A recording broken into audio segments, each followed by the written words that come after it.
What's going on, guys? This is Houston Sports Talk back in the video today. And today, we're going to be going over Houston Texans OTAs. OTAs day one, Texans football back. There two things that tells me football is on the rising that I've seen in the last couple of days. It was either yesterday or today, Adam Schefter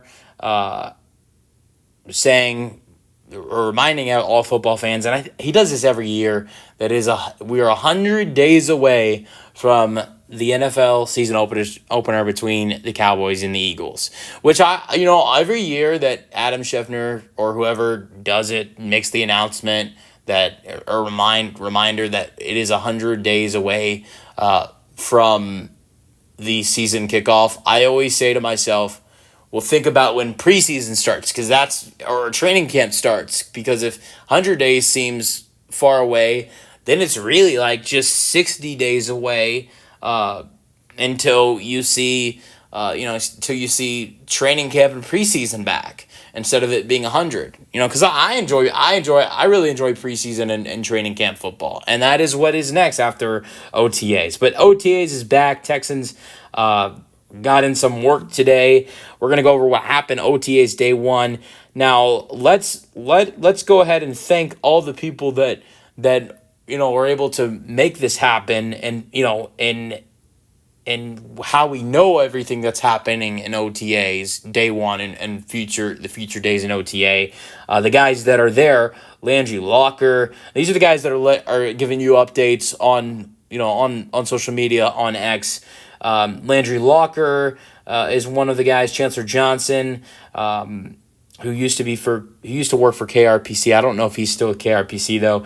Adam Wexler. I know he is. I know he left KRPC. He has a show that is on Space City Home Network. Also, Cody Stutes and Ari Alexander from KRPC are the guys that are letting you know and giving you updates for this Houston Texans team during OTAs. And they're also going to be the guys that give you updates during training camp as well. All right, let's go over what happened today at OTA. So here we go. Now, this is according to Landry Locker. Notable non-participants on field activity. Here are the players that did not participate today. Non-participants in on field activity: Joe Mixon, Christian Harris, Justin Watson, Dalton Schultz, Brevin Jordan, Damian Pierce, Daniil Hunter, and C.J. Gardner-Johnson. Now, also Landry Locker, the first offensive line group to line up on the field was at left tackle, Cam Robinson; at left guard, Laken Tomlinson; at center, Jake Andrews; right guard, Titus Howard; right tackle, Blake Fisher. I don't know if that says what the starting offensive line is going to be, but that is what the group of the first part of the offensive line, the first group of the offensive line was today. That obviously could change it. We're a long way. We're still about 2 months away from the start of training camp, so it's a long way until we talk about what starting offensive line could be. But that is a preview. I think you're definitely going to see Cam Robinson at left tackle. I'm sure Titus Howard would probably be a starter, but then there are some other questions around the offensive line, the rest of the offensive line. The second offensive line group was at left tackle, rookie Ursare, Juice Scruggs at left guard, Jared Patterson was at center, Jalen Thomas was at right guard, Austin Decklis was at right tackle. Now, Landry also noted that Andre Johnson was in the building today to observe the Texans practice. Now, also, this practice was in the bubble. It was raining in Houston today. The rain was kind of in and out today. It was happening and it wasn't happening. I don't know how it was by the stadium, but where I am, it was kind of in and out. So they were in the bubble today, not outside. So inside practice today. Now, C.J. Stroud, this is also Landry Locker. C.J. Stroud did not throw today. And he was observing the 7-on-7. D'Amico Ryans gave an update on the C.J. Stroud not throwing, and he says that there'll be different schedules and different routines for players when asked about C.J. Stroud not throwing today. You can check this out on X, of the video of it, but Chancellor Johnson posted a video of Jaden Higgins the new Texan wide receiver from Iowa State. You know, some of his highlights today, some of his route running, and he looks great. And it's something he said. This is something I agree with. He looks like a tight end out there. He really does. He's that big of a wide receiver. Kind of reminds me a little bit of Nico Collins potentially. I said this when we drafted him as well. He is a guy that I think is very very similar to Nico Collins. He's like you're adding. It's like, to me, I feel like it's going to be two Nico if he develops well, if he's a great player. I feel like you have two. C.J. Stroud has two Nico Collins out there to throw the ball to. With such a big body that Jaden Higgins has, it is like he's to me he is like a tight end wide receiver. And Chancellor Johnson pointed that out again today. Now, another thing that Chancellor Johnson pointed out was that Nico Collins was leading the wide receiver group in the drills. Last year, it was Stephon Diggs leading the team during wide receiver drills, and now it's Nico Collins. But I think we all knew that would kind of happen. We knew that would happen with with Diggs leaving. Now, Jalen Pitre was also out there today. He had the pec injury that ended the season last year. Chancellor Johnson reported that he was out there and practicing today. That is a great sign for this Texans team.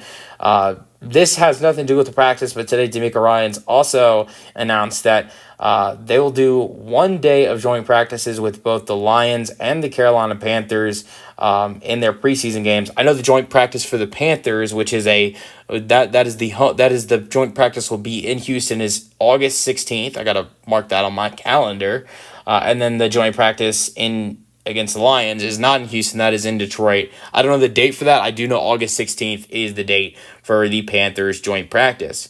Now, there was also, I think I already mentioned this, but there was no Joe Mixon and Dameon Pierce. So the available running backs today for this Texans team during OTAs day one was Dre Ngabalawe, J.J. Taylor, Jawar Jordan, Woody Marks, and British Brooks. So everybody from the running back, so it's literally everybody from the running back crew last year during training camp preseason, add in Woody Marks, Dre Ngabalawe, J.J. Taylor, Jawar Jordan, and British Brooks were all four guys who were competing last year. That was a fun competition. All four of those guys were kind of trying to compete for a couple spots last year in the running back room.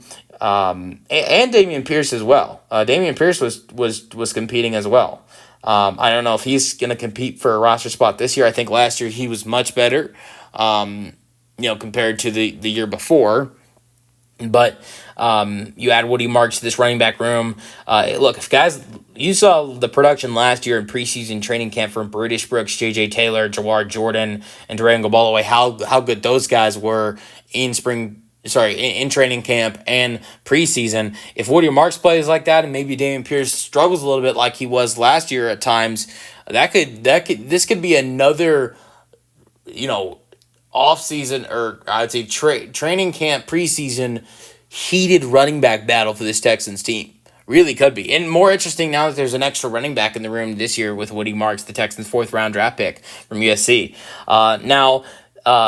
This is Cody Stutes. Nico Collins had a couple of different questions that he was asked that I thought were interesting. He was asked about the rookie wide receiver, Jaden Higgins, and this was Nico Collins' exact response to the question, "That boy nice." Like I said, I mean, I don't know,